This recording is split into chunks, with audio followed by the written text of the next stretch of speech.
Quick Start Guide for Veterans 1. April 27, 2020 by Anna von Reitz.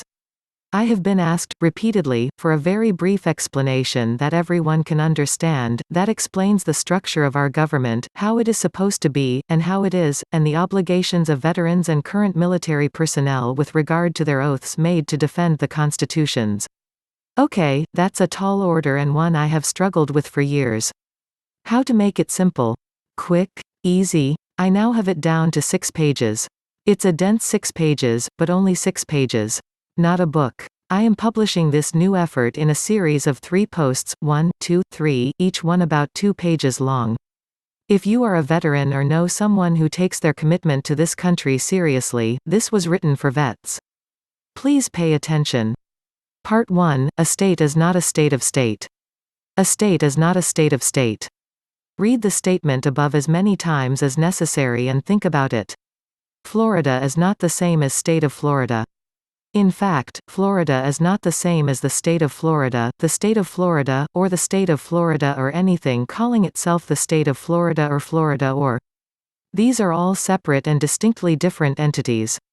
Florida is corporate but unincorporated, meaning that it has a name and a physical definition but is not incorporated into any other country or corporation. Florida, the actual state, stands alone. It is complete. It has well-defined physical borders and is populated by living people. All these other things calling themselves some variation of state of Florida are fundamentally different.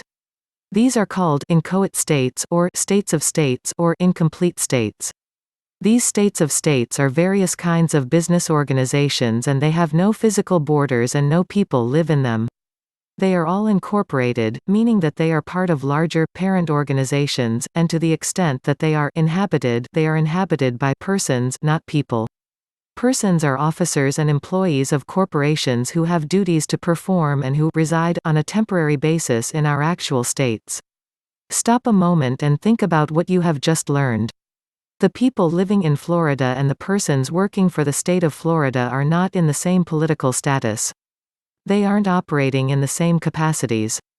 Just like a state is not a state of state, one of the people isn't a person. The difference is very clear-cut, yet many of us get confused and think that the state of Florida is the same as Florida, when it is not. We also assume that if you have a pulse, you are one of the people, but in fact, you may be acting in the capacity of a person, instead. There is an apples and oranges difference involved and it needs to be clearly understood. You, as one of the people born in a state of the Union, say Virginia, start your life as a Virginian. You are one of the living people of Virginia and you employ the state of Virginia or some other state of state organization to do business for you. However, you can, if you so choose, go to work for the state of Virginia, and accept an office of personhood. Do you see how that changes the capacity in which you are acting? You went from being one of the people and an employer, to acting as a person and being an employee. In effect, you left Virginia behind and entered the state of Virginia. By doing this you subjected yourself to the private rules, codes, regulations, statutes, and policies of this business organization, which is simply in the business of providing governmental services. In addition to accepting a paying job with a state of state, you can unwittingly enter this status if you volunteer to serve the state of state as a voter, a tax collector known as a withholding agent, a juror, or in any similar capacity. Finally, there are 2 other ways you can leave your home in Virginia or Florida or one of the other states of the Union, and find yourself in the foreign territory of a state of state.